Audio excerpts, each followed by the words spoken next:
وداعيا إلى الله بإذنه وسراجا منيرا أما بعد فأعوذ بالله من الشيطان الرجيم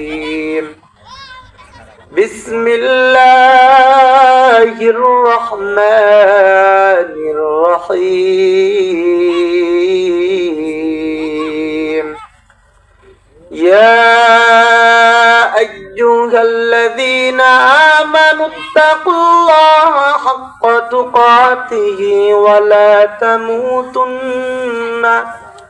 ولا تموتن إلا وأنتم مسلمون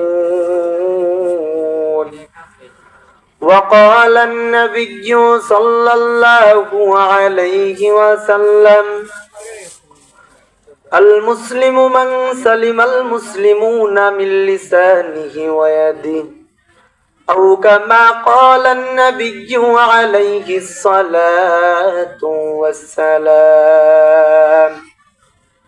ونحن على ذلك من الشاهدين والشاكرين والذاكرين والحمد لله رب العالمين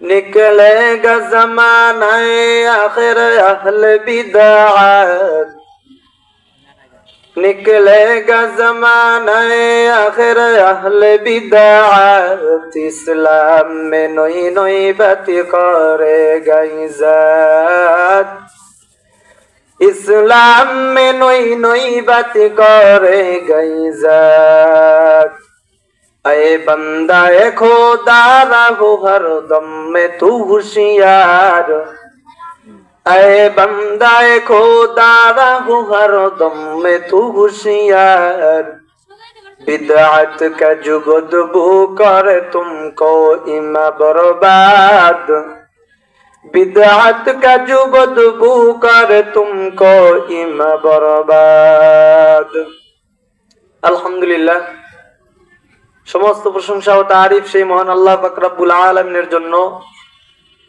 যে মহান আল্লাহ পাক রব্বুল আলামিন আজকে আমাদেরকে মাজার মসজিদ এবং মাদ্রাসার উন্নয়ন কল্পে মাহফিলের আসার বসার কিছু কথা বলবার এবং শুনবার আমাকে বলবার আপনাদেরকে শুনবার এবং আমাকে বুঝাবার আপনাদেরকে বুঝবার তৌফিক দান করেন সকলে বলি আমিন আল্লাহ পাক রব্বুল আলামিনের বড় রহম ও করম যে আমাদেরকে এই দ্বীনি মাহফিলে আসার বসার কিছু কথা বলবার এবং শুনবার তৌফিক দান করেছেন সম্মানিত হাজিরিন আমি আপনাদের সামনে যে আয়াতে কারিমা তিলাওয়াত করেছি যে হাদিস কেন পাঠ করেছি আয়াত ও হাদিসকে সামনে রেখে কিছু কথা বলবার চেষ্টা করব ইনশাআল্লাহ মা তৌফিক ইল্লা বিল্লাহ আল্লাহ পাক রব্বুল আলামিন কুরআনুল কারীমের মধ্যে বলেন ইয়া আইয়ুহাল্লাযীনা আমানুত্তাকুল্লাহ হে ঈমানদারগণ আমি আল্লাহকে ভয় কর হাক্কা তুকাতিহি আল্লাহ বলেন ভয় করার মতো ভয় কর কেন ওয়ালা তামুতুন্না ইল্লা ওয়া আনতুম মুসলিমুন এবং মুসলমান না হইয়া মরিও না কবরে আসিও না যে হাদিস পড়েছে হাদিসের মধ্যে পয়গম্বর বলেন ক্বালান নবিয়্যু সাল্লাল্লাহু আলাইহি ওয়াসাল্লাম আল মুসলিমু মান সালিমাল মুসলিমুনা মিন লিসানিহি ওয়া ইয়াদিহি পয়গম্বর বলেন পূর্ণাঙ্গ মুসলমান ওই ব্যক্তি যার হাত এবং জবান থেকে অপর মুসলমান হেফাজতে থাকে আমরা মুসলমান আমরা দাবি করি কিন্তু দাবি করার নাম মুসলমান না এরে বান্দা আল্লাহর বড় করম ও রহম যা আখির নবীর উম্মত হিসাবে আপনাকে আমাকে পাঠিয়ে দিলেন আমাদেরকে আল্লাহ পাক রব্বুল আলামিন হিন্দু বানাইতে পারতেন খ্রিস্টান বানাইতে পারতেন ইহুদি বানাইতে পারতেন সাঁওতাল বানাইতে পারতেন কিন্তু আল্লাহ পাক রব্বুল আলামিন অত্যন্ত দয়া করে মায়া করে করুণা করে আপনাকে আমাকে মুসলমান বানাইছেন এজন্য সকলে বলে আলহামদুলিল্লাহ শুকরিয়া আদায় করিয়া শেষ করিয়া বারবার মাদারের মুসলমান শুকরিয়া যত আদায় করবা আল্লাহ তাআলা তত তোমার নিয়ামত বৃদ্ধি করিয়া দিবেন। আল্লাহ বলেন লা ইন শাকারতুম লাযীদান্নাকুম ওয়া লা ইন কাফারতুম ইন্না আযাবি লাশাদীদ। আল্লাহ বলেন বান্দা তুমি নিয়ামত পাওয়ার পরে আমি আল্লাহর যদি শুকরিয়া জ্ঞাপন করো তাহলে আমি তোমার নিয়ামতকে আরো বৃদ্ধি করিয়া দিব, বাড়াইয়া দেব। আর যদি বান্দা তুমি নিয়ামত পাইয়া যদি আমার সাথে না শুকরি করো বান্দা, জেনে রাখো আমি আল্লাহর আযাব বড় কঠিন। আরে মুসলমান ইমানদারের দল, আল্লাহর ভয় অন্তরে ঢুকাইয়া গাইও। আল্লাহর ভয় যদি অন্তরে ঢুকে রে মুমিন, তাহলে তোমার দ্বারা অপর মুসলমান আঘাত পাবে না, তোমার দ্বারা অপর মুসলমানকে গালি দেওয়া সম্ভব হবে না। আর যদি তোমার ভিতরে আল্লাহর ভয় পূর্ণাঙ্গ ভাবে এসে যায়, তাহলে তোমার দ্বারা তোমার পিতা মাতাও আঘাত পাবে না। বর্তমান সমাজের মধ্যে ফেসবুক ইউটিউবের বড় প্রচলন। এই প্রচলনের মধ্যে অনেকে আবার ফ্রি ফায়ার খেলে, পাবজি খেলে। এই জন্য বাবা মার কাছে টাকা চায়, যদি টাকা না দিতে পারে পিতা মাতার সাথে বড় চড়াক গলায় কথা বলে যুবকেরা। ও আমার যুবক ভাইরা, পায়ে হাত দিয়া বলবো যুবক ভাইরা, শিক্ষণীয় বিষয় তোমাদের হইল মুসলমান হয়ে যাও, পূর্ণাঙ্গ মুসলমান হয়ে যাও। যদি পরিপূর্ণ মুসলমান হইয়া যাও, আর যদি মতো অবস্থায় আজরাইল আসিয়া যায়, তোমার কবরটা জান্নাতের বাগান হয়ে যাবে। আর যদি তোমার কথাবার্তায় উলামা ইকরাম, যদি মুরব্বীরা, যদি তোমার কথাবার্তায় তোমার আত্মীয় স্বজনেরা যদি আঘাত পায়, তাহলে জানিয়ে রাখিও বান্দা, দোয়া হাত তুলিয়া করা লাগে না, অন্তরের মধ্যে থেকে দোয়া আসিয়া যায়। বান্দা তুমি যদি আল্লাহর না শুকরি করিয়া করিয়া যদি বান্দাদেরকে আঘাত দাও, অন্তরে আঘাত দিয়ে চলো, তোমার ওই আঘাতে মনে আঘাত পাওয়ার পর বান্দা শুধু হাত তোলা লাগবে না, শুধু একটা আওয়াজ দিবে। এই আওয়াজ দেওয়ার পরে তোমার অবস্থা কিন্তু বেকার আর হয়ে যাবে। এরে বান্দা, দুনিয়াতে যারা এই বড় হয়েছে, বড় বড় লেভেলে গিয়েছে, তাদের পিছনে খবর নিয়ে দেখো, তারা বড় বড় আলেমদের দোয়া পাইছেন, পিতা মাতার দোয়া পাইছেন, হিরো থেকে জিরো থেকে হিরো হয়ে গেছে। আর অনেকে পিতা মাতার সাথে বেয়াদবি করার কারণে তারা হিরো থেকে জিরো হয়ে গেছে। এরকম অনেক ঘটনা আছে। এরে বান্দা, এই যে স্বাধীনতা পাইয়া গেলা, যদি আমাদের আল্লাহর ভয় যদি অন্তরে থাকে, আমরা কাউকে আঘাত করতে পারবো না। আমাদের হাত দ্বারা, জবান দ্বারা, আমাদের কোন অঙ্গ প্রত্যঙ্গ দ্বারা অন্য কোন মুসলমান, অন্য কোন বিধর্মী কোন আঘাত পাবে না। বড় দুঃখের সাথে বলতে হয়, আমাদের সাবেক এমপিরা, মন্ত্রীরা যেই পরিমাণ বলেছিল আমরা তাহাজ্জুদ পড়ি, আমরা নামাজ পড়ি, আমরা কোরআন তেলাওয়াত করি, কিন্তু ওই বঙ্গভবন, গণভবন যখন জনগণেরা উজাড় করে ফেললো, তখন একটা জায়নামাজ ও বাতি সালাম দিয়ে পাওয়া যায় নাই, ঠিক কিনা? এরে মুসলমান, আল্লাহর গোলাম, দুনিয়াতে কেমন জীবন গঠন করলা? দুনিয়াতে নেতাদা কেমন নেতারে নিয়ে তুমি গর্ব করো? যেই নেতা নেত্রী তোমারে পালাইয়া অন্য দেশে পালাইয়া যায়, কিন্তু আপনার আমার নবী রহমতের নবীর আদর্শ মানিয়া যদি চলেন, আমার আপনার নবীকে যদি রহমাতুল্লাহ আলামিন কিনা তা বানাইয়া চলেন, ওই নবী আমার কাল কিয়ামতের দিন আপনার শাফায়াত করিয়া জান্নাতে নিয়ে যাবে। নবী কঠিন দিনেও পালাইয়া যাবেন না, নবী আপনাকে আমাকে ভুলিবেন না। কিন্তু সাবেক প্রধানমন্ত্রী তার ছেলেপেলাদের থুইয়া কি পরিমাণ গাদ্দারি করিয়া চলিয়া গেল, এখন আবার ওই ছেলেপেলারা তাদের নেত্রী নিয়ে গর্ব করে কি করে না? মনে বড় আঘাত নিয়ে কথাগুলো বলতে হয় রে মুমিন। এখনো যারা তাদের নেত্রী নিয়ে গর্ব করে, এদের লজ্জা থাকা উচিত, কারণ যেই নেত্রী তাদেরকে ছাড়িয়া চলিয়া যায়, এমন নেত্রীর নেতৃত্বে না চলার থেকে গলায় কচুদ গাছের সাথে দড়ি লাগাইয়া ইন্তিকাল করাই তাদের জন্য উত্তম হয়ে যাবে। এরে মুমিন, আল্লাহর ভয় অন্তরে ঢুকাইও। আল্লাহর ভয় যদি অন্তরে ঢুকে রে মুমিন, দুনিয়াতে তুমি আল্লাহর ভয় ঢুকায় আগাইয়া যাবা। আল্লাহ পাক রব্বুল আলামিনের ভয় যদি তোমার অন্তরে থাকে, কোন বাতিল তোমার সামনে দাঁড়ায় কোনোদিন কোনো বিরোধিতা করতে পারবে না। এরে বান্দা, বাতিল পন্থীরা বড় মাথা চারা দিয়ে উঠে গেছে। এর একমাত্র কারণ কোরআন সুন্নাহর বড় অভাব। যেই জায়গায় তালিমায় হক কথা হয়, হক্কানি আলেমরা যখনই হক কথা বলেছে, এই ফ্যাসিবাদ জালিম সরকার তাদেরকে জেলখানার মধ্যে ভরিয়া ভরিয়া তাদেরকে কাউকে পুঙ্গু বানাইছে, কাউকে আবার 13 বছর জেল কাটাইয়া আল্লামা দিলাওয়ার হোসেন সাইদি সাহেবকে জেল কাটাইয়া 13 বছর জেল কাটাইয়া তাকে মৃত্যু বানাইয়া পাঠাইয়া দিল। আল্লাহর বড় শুকর, ওলামা একরামদের আঘাত করেছে, ওলামা একরামদের যেই পরিমাণ আঘাত দিয়েছে, ওলামা একরামদের মার দিয়েছে ছাত্রজনাকে জুলাই এবং আগস্টের মধ্যে কি পরিমাণ গুলি করিয়া আমার যুবকদারিকে হত্যা করিয়া ফেললো। এরে বান্দা, আল্লাহর কাছে জবাবদিহিতা করা লাগবে। এর আগে দুনিয়ার মধ্যে আল্লাহর আযাব তার উপর আসিয়া পড়বে।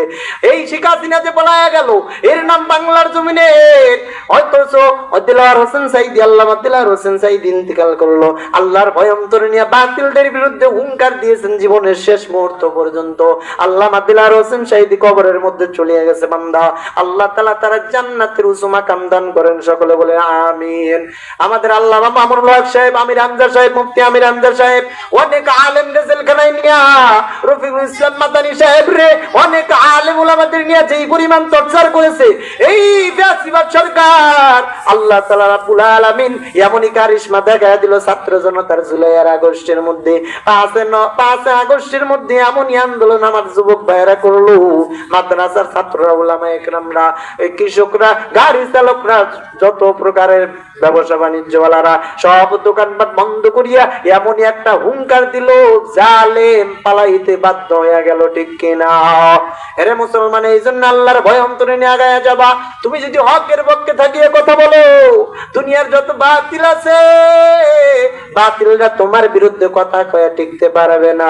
কারণ বাতিলটা যদি পূর্ণাঙ্গ ভাবে পুরা বিশ্বটাই যদি বাতিল হয়ে যায়, আর তুমি যদি আল্লাহ এবং আল্লাহর রাসূলকে মানিয়া চলো, হক পথে চলো, সত্য কথা বলো, আল্লাহ তাআলা তোমার জন্য সাহায্যকারী হয়ে যাবে। তোমার জন্য আল্লাহ পাক রব্বুল আলামিন হেল্প করনেওয়ালা হয়ে যাবে রে বান্দা। এই জন্য আমার যুবক ভাইদের বলবো, আল্লাহর ভয় অন্তরে ঢুকাও। আল্লাহর ভয় অন্তরে ঢুকায় যদি মুমিন আগায়া যাইতে পারো, তোমার জন্য দুনিয়াটা, মুক্তির জন্য তোমার জন্য শান্তির ব্যবস্থা হয়ে যাবে।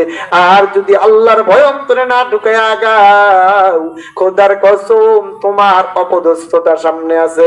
এরে বান্দারা, বর্তমান যুবকেরা বড় ডিপ্রেশনে ভুগে রে বাবা, একটাই কারণ, আল্লাহর ভয় অন্তরে ঢুকায় যদি আগাইয়া যাইতো, তাহলে তাদের অন্তরের মধ্যে বড় আল্লাহর রহমত আসিত। আল্লাহ তাআলার ভয় যদি অন্তরে থাকতো, কোন শাশুড়ির যদি অন্তরে আল্লাহর ভয় থাকে, তাহলে সেই শাশুড়ি তার বেটার বউরে কোনো আঘাত করতে পারবে না। কোন স্ত্রীর যদি কোনো বেটার বউয়ের অন্তরে আল্লাহর ভয় থাকে, তাহলে এই বেটার বউ কোনো শ্বশুর শাশুড়ির আঘাত করতে পারবে না। কোন সন্তানের অন্তরের মধ্যে যদি আমার মালিকের ভয় থাকে, তাহলে ওই সন্তানটা পিতা মাতার সাথে বেয়াদবি করতে পারবে না। কোন যুবক আর যুবতীর মধ্যে যদি আল্লাহর ভয় থাকে, তাহলে তারা নিজেদেরকে বেগানা বেহায়ার মতো ঘোরাফেরা করতে পারবে না। ঠিক কিনা? এরা মুসলমান, আল্লাহর গোলাম, আল্লাহর ভয় অন্তরে ঢুকাইও। ও যুবক ভাইরা, দুঃখের কথা কি বলবো রে যুবক, আজকে বিয়ের আগেই তুমি প্রেম করিয়া আল্লাহর ভয় তো অন্তরে নিয়ে আগাইলা না, প্রেম করিয়া তোমার ভালোবাসা সব উজাড় করলা বিয়ার পূর্বে। আর বিয়া করার পর তুমি তোমার স্ত্রীর টাইম না দিয়া ফেসবুকের মধ্যে টাইম দাও, স্ত্রীর হক আদায় করার টাইম নাই। তুমি তোমার ফেসবুকের মধ্যে, ইনস্টাগ্রাম আর মেসেঞ্জারের মধ্যে টাইম দাও, তোমার স্ত্রীর টাইম দেওয়ার টাইম নাই, সময় নাই তোমার। আর তুমি বিয়ার আগেই তো তোমার ভালোবাসা সব উজাড় করিয়ে দিয়েছো। এই জন্য বাংলার জমিনের মধ্যে 90% যুবক যুবতী বিয়া হওয়ার পরেও তালাক হয়ে যায় কি যায় না? এরে বান্দা, আল্লাহর ভয় যাই কিছু করতে চান না কেন, সবকিছুর মধ্যে আল্লাহর ভয় ঢুকাইতে হবে কি হবে না? যদি বলেন আল্লাহর ভয় অন্তরে থাকে রে বান্দা, তুমি আল্লাহর ভয় অন্তরে নিয়ে আগাইয়া যাবা। দুনিয়াতে যত বাতিল পন্থী আছে, যত ফেরেকা আছে, তোমার সামনে দাঁড়ায় তোমার চেহারার দিকে তাকাইয়া তার মধ্যে অন্তরের মধ্যে জালজালা শুরু হয়ে যাবে, কম্পন শুরু হয়ে যাবে। বান্দা, আল্লাহর ভয় অন্তরে নিয়ে আগাইও। কেমন সাহাবা একরামরা আল্লাহর ভয় নিয়ে আগায়া গেছে রে বান্দা। রোম সম্রাট, বর্তমান যেমন আমরা পাওয়ারফুল একটা দেশ বিশ্বের মধ্যে আমেরিকাকে আমরা পাওয়ারফুল মনে করি, তদ্রূপ নবীর জামানার মধ্যে নবী যখন বেঁচে ছিলেন, তখন পাওয়ারফুল দেশ ছিল রোম। এই রোমের বাদশার সামনে রোমের বাদশার বড় জল্পনা কল্পনা যে আল্লাহর ভয় কাকে বলে, নবীর ইত্তেবা কাকে বলে। সাহাবা আকরামরা নাকি আল্লাহর জন্যই জিহাদ করে, আল্লাহর জন্যই তারা শাহাদত বরণ করে। দেখি তো এইবার আপনার কয়েকজন ফোর্সরে ঠিক করিয়া দিল রোম সম্রাটের সাথে মুসলমানদের একটা যুদ্ধ হবে। এই যুদ্ধের মধ্যে রোম সম্রাট ঘোষণা দিল, এই আমার সৈনিকেরা ভালো করিয়া জানিয়ে রাখো, তোমাদের মধ্যে একজন ভালো করিয়া তোমরা একটা ফোর্স তৈরি করিয়া নাও। তোমাদের ফোর্সটা তৈরি করিয়া তোমরা কি করবা জানো নি? একজন জীবিত রে মুসলমান সৈনিকরে ধরিয়া আনবা। এরে বান্দা যদি ধরিয়া আনো, তাদের ইমানের পাওয়ার আমি পরীক্ষা করে দেখব। এই জন্য প্রত্যেকটা কাজ আমাদেরকে আল্লাহর ভয় অন্তরে ঢুকায়া ঢুকায়া করতে হবে। আর আল্লাহর ভয় যখন অন্তরে আসবে, আমরা অন্যকে গালি দেওয়া থেকে বিরত থাকতে পারবো। আল্লাহর ভয় অন্তরে ঢুকাইও রে মুমিন, উলামা ইকরামের তাজিম করিও, সম্মান করিয়া চলিও সম্মানের জায়গায়। আমরা তো বুঝি জুলুম করা